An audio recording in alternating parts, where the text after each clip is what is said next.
The City of God, by St. Augustine of Hippo, Book 18. Chapter 12.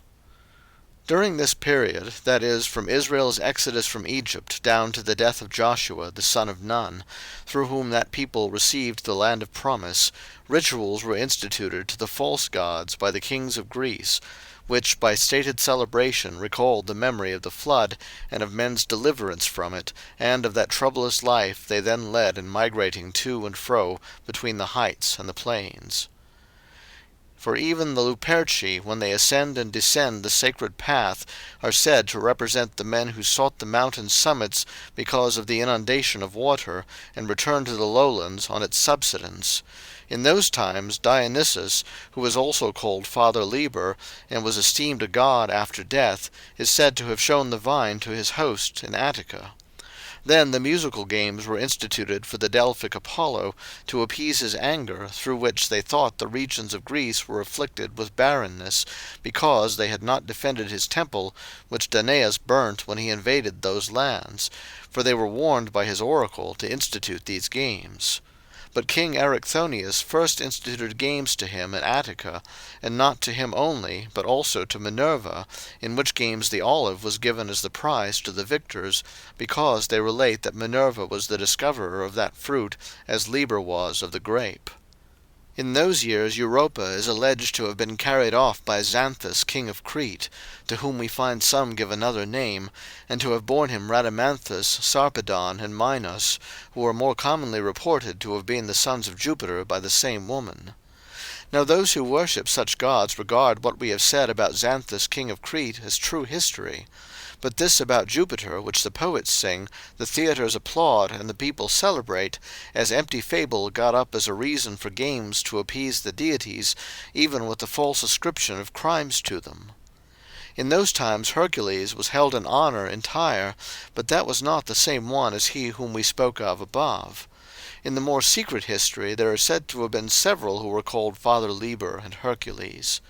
This Hercules, whose great deeds are reckoned as 12, not including the slaughter of Antaeus the African, because that affair pertains to another Hercules, is declared in their books to have burned himself on Mount Etna, because he was not able, by that strength with which he had subdued monsters, to endure the disease under which he languished.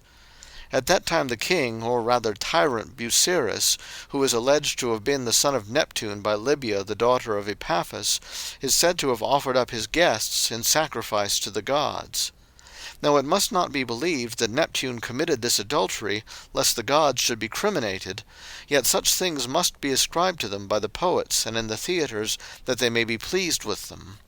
Vulcan and Minerva are said to have been the parents of Erichthonius king of Athens, in whose last years Joshua the son of Nun is found to have died.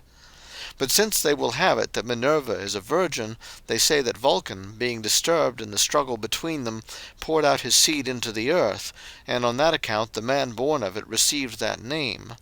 For in the Greek language Eris is strife, and chthon earth, of which two words Erichthonius is a compound. Yet it must be admitted that the more learned disprove and disown such things concerning their gods, and declare that this fabulous belief originated in the fact that at the temple at Athens, which Vulcan and Minerva had in common, a boy who had been exposed was found wrapped up in the coils of a dragon, which signified that he would become great, and as his parents were unknown, he was called the son of Vulcan and Minerva, because they had the temple in common. Yet that fable accounts for the origin of his name better than this history. But what does it matter to us? Let the one in books that speak the truth edify religious men, and the other in lying fables delight impure demons. Yet these religious men worship them as gods. Still, while they deny these things concerning them, they cannot clear them of all crime, because at their demand they exhibit plays in which the very things they wisely deny are basely done, and the gods are appeased by these false and base things. Now even although the play celebrates an unreal crime of the gods, yet to delight in the ascription of an unreal crime is a real one. Chapter 13. After the death of Joshua the son of Nun, the people of God had judges, in whose times they were alternately humbled by afflictions on account of their sins, and consoled by prosperity through the compassion of God.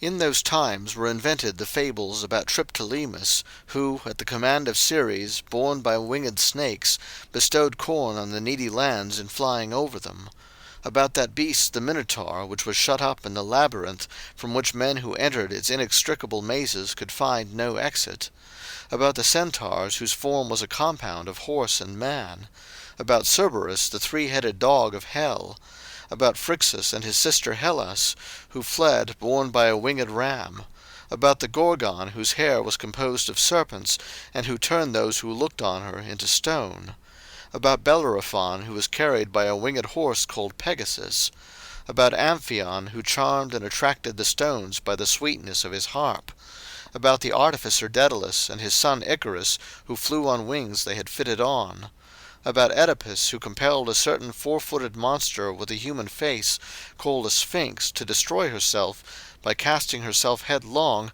having solved the riddle she was wont to propose as insoluble; about Antaeus, who was the son of the earth, for which reason, on falling on the earth, he was wont to rise up stronger, whom Hercules slew; and perhaps there are others which I have forgotten. These fables, easily found in histories containing a true account of events, bring us down to the Trojan War, at which Marcus Varro has closed his second book about the race of the Roman people, and they are so skilfully invented by men as to involve no scandal to the gods. But whoever have pretended as to Jupiter's rape of Ganymede, a very beautiful boy, that King Tantalus committed the crime, and the fable ascribed it to Jupiter; or as to his impregnating Danae as a golden shower, that it means that the woman's virtue was corrupted by gold, whether these things were really done or only fabled in those days, or were really done by others and falsely ascribed to Jupiter, it is impossible to tell how much wickedness must have been taken for granted in men's hearts, that they should be thought able to listen to such lies with patience. And yet they willingly accepted them, when indeed the more devotedly they worshipped Jupiter, they ought the more severely to have punished those who durst say such things of him. But they not only were not angry at those who invented these things, but were afraid that the gods would be angry at them if they did not act such fictions even in the theatres. In those times Latona bore Apollo, not him of whose oracle we have spoken above as so often consulted, but him who is said, along with Hercules, to have fed the flocks of King Admetus. Yet he was so believed to be a god that very many, indeed almost all, have believed him to be the selfsame Apollo. Then also Father Liber made war in India, and led in his army many women called Bacchae, who were notable not so much for valor as for fury. Some indeed write that this Liber was both conquered and bound, and some that he was slain in Persia, even telling where he was buried. And yet in his name, as that of a god, the unclean demons have instituted the sacred, or rather the sacrilegious, bacchanalia, of the outrageous vileness of which the Senate, after many years, became so much ashamed as to prohibit them in the city of Rome. Men believed that in those times Perseus and his wife Andromeda were raised into heaven after their death, so that they were not ashamed or afraid to mark out their images by constellations, and call them by their names. Chapter 14. During the same period of time arose the poets, who were also called theologues, because they made hymns about the gods; yet about such gods as, although great men, were yet but men, or the elements of this world which the true God made, or creatures who were ordained as principalities and powers, according to the will of the Creator and their own merit. And if, among much that was vain and false, they sang anything of the one true God, yet by worshipping him along with others who are not gods, and showing them the service that is due to him alone, they did not serve him at all rightly. And even such poets as Orpheus, Musaeus, and Linus were unable to abstain from dishonouring their gods by fables. But yet these theologues worshipped the gods, and were not worshipped as gods, although the city of the ungodly is wont, I know not how, to set Orpheus over the sacred, or rather sacrilegious, rites of hell.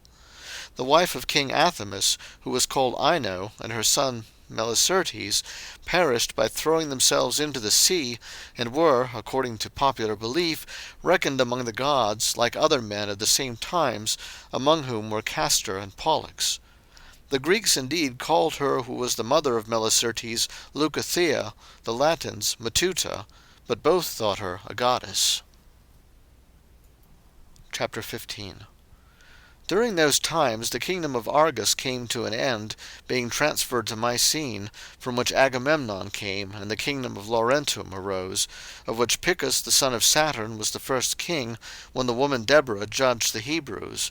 But it was the Spirit of God who used her as his agent, for she was also a prophetess, although her prophecy is so obscure that we could not demonstrate, without a long discussion, that it was uttered concerning Christ. Now the Laurentes already reigned in Italy, from whom the origin of the Roman people is quite evidently derived after the Greeks. Yet the kingdom of Assyria still lasted, in which Lampares was the 23rd king, when Picus first began to reign at Laurentum. The worshippers of such gods may see what they are to think of Saturn the father of Picus, who denied that he was a man, of whom some also have written that he himself reigned in Italy before Picus his son. And Virgil, in his well-known book, says, "That race indocile, and through mountains high dispersed, he settled, and endowed with laws, and named their country Latium, because latent within their coasts he dwelt secure. Tradition says the golden ages pure began when he was king."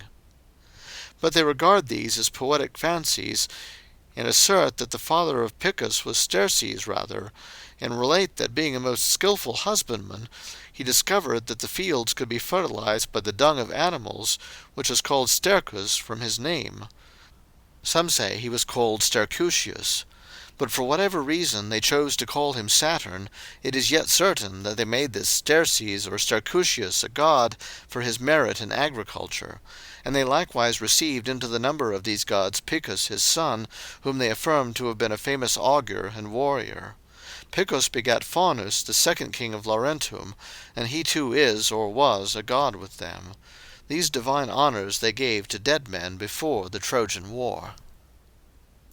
Chapter 16. Troy was overthrown, and its destruction was everywhere sung and made well known, even to boys.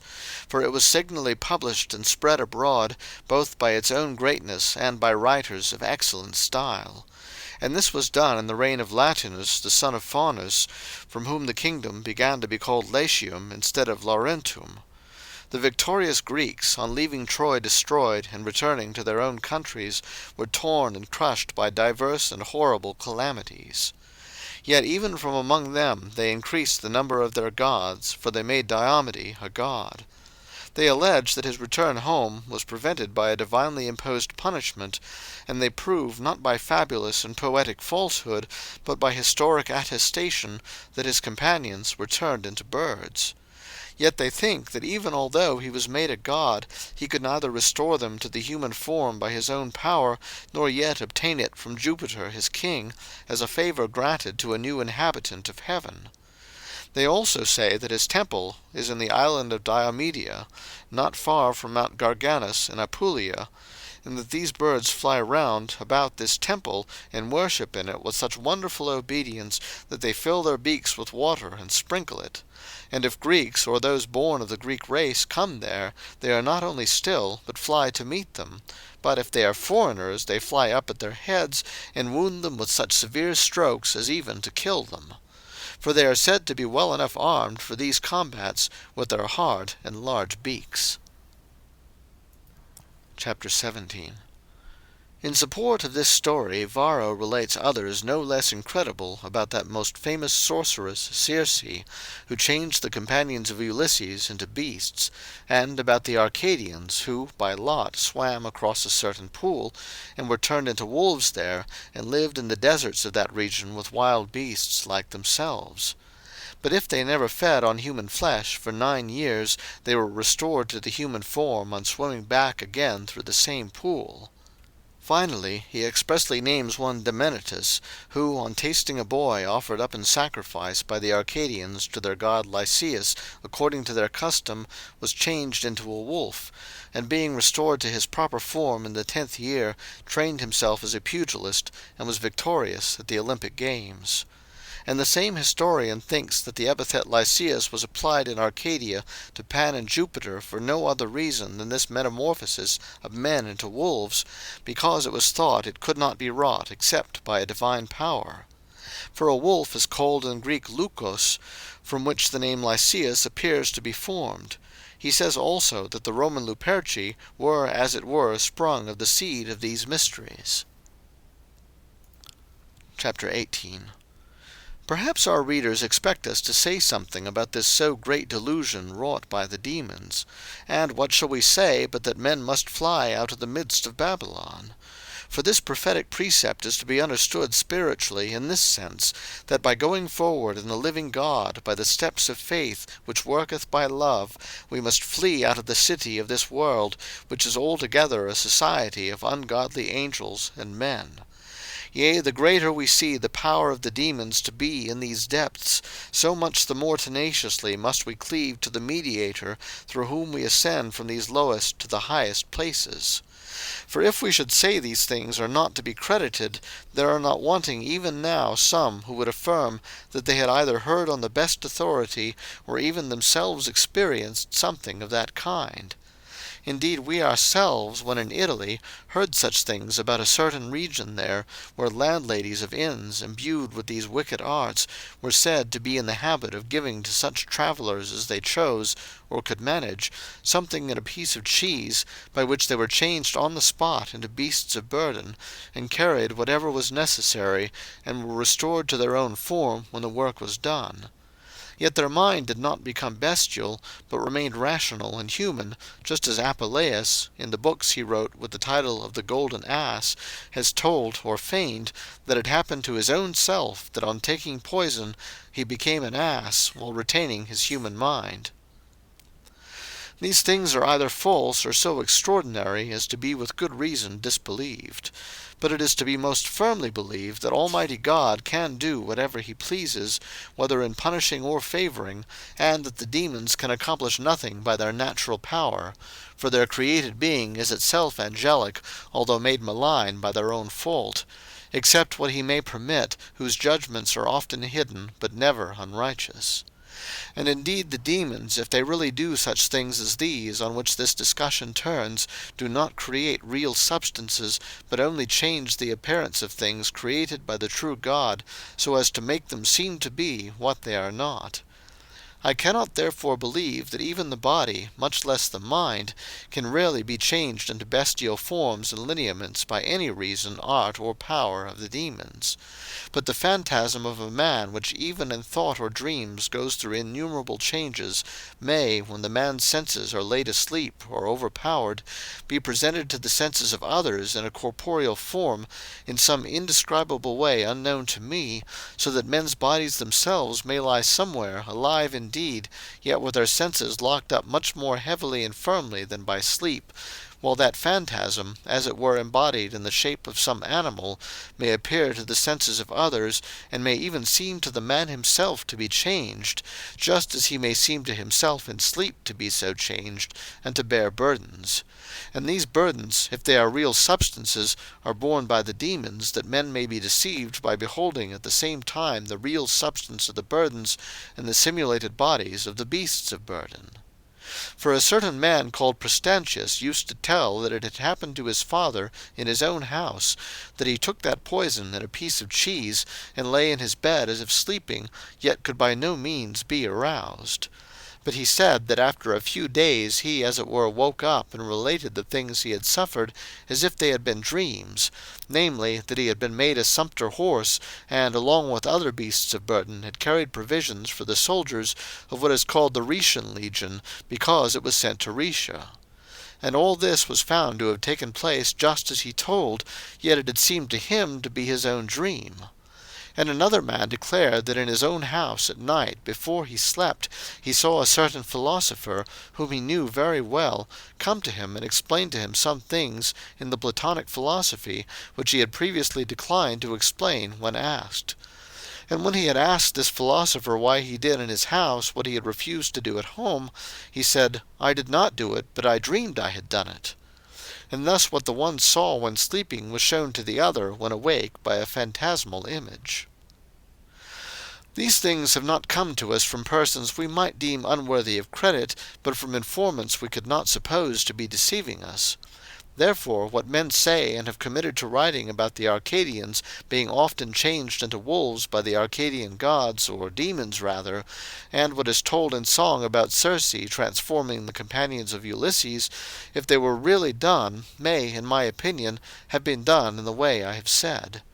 As for Diomede's birds, since their race is alleged to have been perpetuated by constant propagation, I believe they were not made through the metamorphosis of men, but were slyly substituted for them on their removal, just as the hind was for Iphigenia, the daughter of King Agamemnon. For juggleries of this kind could not be difficult for the demons if permitted by the judgment of God, and since that virgin was afterwards found alive, it is easy to see that a hind had been slyly substituted for her. But because the companions of Diomede were of a sudden nowhere to be seen, and afterwards could nowhere be found, being destroyed by bad avenging angels, they were believed to have been changed into those birds, which were secretly brought there from other places where such birds were, and suddenly substituted for them by fraud. But that they bring water in their beaks and sprinkle it on the temple of Diomede, and that they fawn on men of Greek race and persecute aliens, is no wonderful thing to be done by the inward influence of the demons, whose interest it is to persuade men that Diomede was made a god, and thus to beguile them into worshipping many false gods, to the great dishonour of the true God, and to serve dead men, who even in their lifetime did not truly live, with temples, altars, sacrifices, and priests, all which, when of the right kind, are due only to the one living and true God. Chapter 19. After the capture and destruction of Troy, Aeneas, with 20 ships laden with the Trojan relics, came into Italy, when Latinus reigned there, Menesthius in Athens, Polyphedos in Sicyon, and Tautanus in Assyria, and Abdon was judge of the Hebrews. On the death of Latinus, Aeneas reigned 3 years, the same kings continuing in the above-named places, except that Pelasgus was now king in Sicyon, and Samson was judge of the Hebrews, who is thought to be Hercules because of his wonderful strength. Now the Latins made Aeneas one of their gods because at his death he was nowhere to be found. The Sabines also placed among the gods their first king, Sangus, or Sanctus, as some call him. At that time Codrus, king of Athens, exposed himself incognito to be slain by the Peloponnesian foes of that city, and so was slain. In this way, they say, he delivered his country. For the Peloponnesians had received a response from the oracle that they should overcome the Athenians only on condition that they did not slay their king. Therefore he deceived them by appearing in a poor man's dress, and provoking them by quarrelling to murder him. Whence Virgil says, or the quarrels of Codrus. And the Athenians worshipped this man as a god with sacrificial honours. The 4th king of the Latins was Silvius, the son of Aeneas, not by Creusa, of whom Ascanius the 3rd king was born, but by Lavinia, the daughter of Latinus, and he is said to have been his posthumous child. Onius was the 29th king of Assyria, Melanthius the 16th of the Athenians, and Eli the priest was judge of the Hebrews, and the kingdom of Sicyon then came to an end, after lasting, it is said, for 959 years. Chapter 20. While these kings reigned in the places mentioned, the period of the judges being ended, the kingdom of Israel next began with King Saul, when Samuel the prophet lived. At that date those Latin kings began who were surnamed Silvii, having that surname in addition to their proper name from their predecessor, that son of Aeneas, who was called Silvius, just as long afterward the successors of Caesar Augustus were surnamed Caesars. Saul being rejected so that none of his issue should reign, on his death David succeeded him in the kingdom, after he had reigned 40 years. Then the Athenians ceased to have kings after the death of Codrus, and began to have a magistracy to rule the republic. After David, who also reigned 40 years, his son Solomon was king of Israel, who built that most noble temple of God at Jerusalem. In his time Alba was built among the Latins, from which thereafter the kings began to be styled kings not of the Latins, but of the Albans, although in the same Latium. Solomon was succeeded by his son Rehoboam, under whom that people was divided into 2 kingdoms, and its separate parts began to have separate kings. Chapter 21. After Aeneas, whom they deified, Latium had 11 kings, none of whom was deified. But Aventinus, who was the 12th after Aeneas, having been laid low in war and buried in that hill still called by his name, was added to the number of such gods as they made for themselves. Some indeed were unwilling to write that he was slain in battle, but said he was nowhere to be found, and that it was not from his name, but from the alighting of birds, that hill was called Aventinus. After this no god was made in Latium, except Romulus, the founder of Rome. But 2 kings are found between these 2, the first of whom I shall describe in the Virgilian verse. Next came that Procus, glory of the Trojan race. That greatest of all kingdoms, the Assyrian, had its long duration brought to a close in his time, the time of Rome's birth drawing nigh. For the Assyrian empire was transferred to the Medes after nearly 1305 years, if we include the reign of Belus, who begot Ninus, and, content with a small kingdom, was the first king there. Now Procus reigned before Amulius, and Amulius had made his brother Numitor's daughter, Rhea by name, who is also called Ilia, a vestal virgin, who conceived 2 sons by Mars, as they will have it, in that way honouring or excusing her adultery, adding as a proof that a she-wolf nursed the infants when exposed. For they think this kind of beast belongs to Mars, so that the she-wolf is believed to have given her teats to the infants, because she knew they were the sons of Mars her lord, although there are not wanting persons who say that when the crying babes lay exposed, they were first of all picked up by I know not what harlot, and sucked her breasts first. Now harlots were called lupae, she-wolves, from which their vile abodes are even yet called lupanaria, and that afterwards they came into the hands of the shepherd Faustulus, and were nursed by Acca his wife. Yet what wonder is it, if, to rebuke the king who had cruelly ordered them to be thrown into the water, God was pleased, after divinely delivering them from the water, to succour, by means of a wild beast giving milk, these infants by whom so great a city was to be founded? Amulius was succeeded in the Latian kingdom by his brother Numitor, the grandfather of Romulus, and Rome was founded in the 1st year of this Numitor, who from that time reigned along with his grandson Romulus. Chapter 22. To be brief, the city of Rome was founded like another Babylon, and, as it were, the daughter of the former Babylon, by which God was pleased to conquer the whole world, and subdue it far and wide by bringing it into one fellowship of government and laws. For there were already powerful and brave peoples and nations trained to arms, who did not easily yield, and whose subjugation necessarily involved great danger and destruction, as well as great and horrible labor. For when the Assyrian kingdom subdued almost all Asia, although this was done by fighting, yet the wars could not be very fierce or difficult, because the nations were as yet untrained to resist, and neither so many nor so great as afterward. Forasmuch as, after that greatest and indeed universal flood, when only 8 men escaped in Noah's ark, not much more than 1,000 years had passed when Ninus subdued all Asia with the exception of India. But Rome did not with the same quickness and facility wholly subdue all those nations of the east and west, which we see brought under the Roman Empire, because, in its gradual increase, in whatever direction it was extended, it found them strong and warlike. At the time when Rome was founded, then, the people of Israel had been in the land of promise 718 years. Of these years 27 belonged to Joshua the son of Nun, and after that 329 to the period of the Judges. But from the time when the kings began to reign there, 362 years had passed. And at that time there was a king in Judah called Ahaz, or, as others compute, Hezekiah his successor, the best and most pious king, who it is admitted reigned in the times of Romulus. And in that part of the Hebrew nation called Israel, Hoshea had begun to reign.